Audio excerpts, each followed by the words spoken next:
Fisch was once one of the fastest growing and most popular games on Roblox, gaining hundreds of thousands of concurrent players only 2 months after its release, and quickly gaining over 3 billion total visits, becoming one of the most visited Roblox games of all time, and cementing itself as a Roblox legend. Fisch was a unique game in the Roblox landscape, serving as a more fun and engaging simulator game compared to other RNG-based games like Souls RNG, resulting in it catching players' attention incredibly quickly and becoming a mainstay. However, Fisch also seemed to decline just as quickly, going from its peak concurrent player count of 500,000 players to just 10,000 in only a few months, getting various complaints such as, "It's boring ASF, repetitive, and is way too overrated. The amount of microtransactions in this game is scary. There's no way to revive this game." You may be wondering how everything fell apart so fast.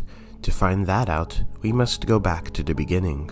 The creator of this game, WoozyNate, initially conceived of this fishing game when he first realized there wasn't much engagement on any of the existing ones, and wanted to improve on the current simulator games out there, which were, in his opinion, rinse and repeat, grindy fishing and simulator-like game. In order to set his game apart, he aimed to create a simple and calmer approach, and took inspiration from other games such as Animal Crossing and Stardew Valley. And the name of the game itself was chosen for 2 reasons. Fisch was the German word for fish, as well as it being a reference to the actor for Pam in the TV series The Office, who is named Jenna Fischer. The game was developed in only about 4 months, where the scripting, modeling, and building were all being handled by only WoozyNate. Fisch was also open for early testing for about a day in August 10th, 2024. The game, of course, soon found immediate success after its official release, and was curated on today's picks at the start of November. The gameplay of Fisch was relatively simple. Players can begin fishing simply by equipping their rod and standing near water, and could be cast by holding left click and then releasing. Once a fish bites, a small minigame starts where the player must hold and release left click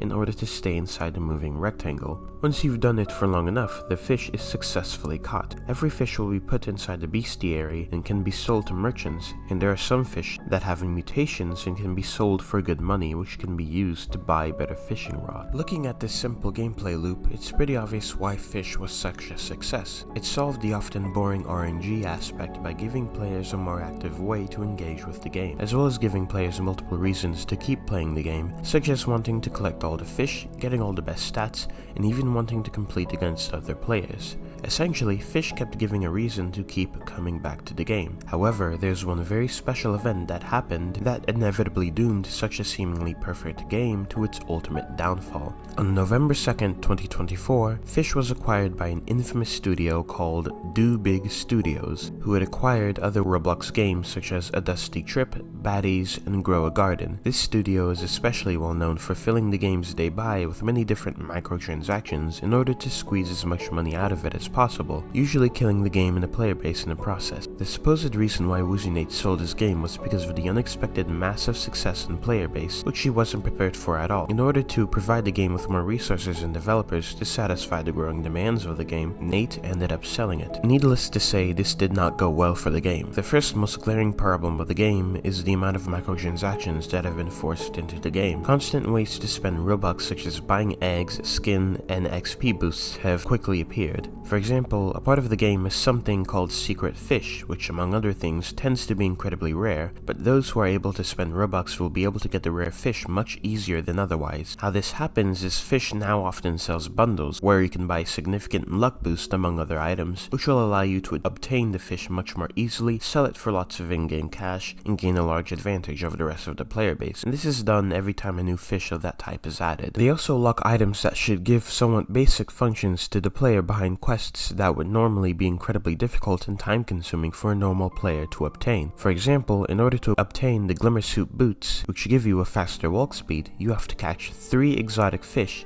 which are very rare to get, and sell them to one of the NPCs. But if you have Robux, you can easily get a much higher luck boost, which will make it much easier to get these boots, even though they have a function that does not justify its difficulty to obtain. One of the worst parts of these pay-to-win problems used to lie with the Egg Salesman NPC, which has since been removed. This NPC sold you a Faberge egg that gave you a much higher chance than normal to obtain normally high-tier items for Robux, items that would take normal players a significant amount of time to obtain without money. For example, from free eggs, the King of the Kraken boat would have a 0.04% chance to obtain, which could take you up to tens of thousands of hours to get. But with the Faberge eggs, you can obtain it with a 1.5 chance, much higher than normal, further giving players who pay money a much higher advantage compared to everyone else. To go more in depth about the luck multiplication, the server constantly sells luck boosts that can be multiplied to egregious amounts. For example, a bundle can sell server luck of up to 32 times to 64 times the normal amount, and can be multiplied with the current server luck to reach heights much farther than even that. Yet another aspect of Fisch's pay-to-win problems are its introduction of limited items. Fisch has started selling what are called limited skin drops, which can be sold for thousands of Robux, often costing you tens of dollars in real life for one skin alone, and giving it a certain amount of limited stock where if it ran out, it would disappear forever. This seems more tame than the other examples, but it is worth noting that this is just a blatant attempt to sell you something that is very obviously worthless, considering you cannot trade or resell these skins, giving it very little use. Overall, it seems that Fisch's purchase has doomed a game that could have been a truly game-breaking and long-lasting game to obscurity less than a year since its release. But to come back is always possible. Time will tell what will ultimately happen to Fisch.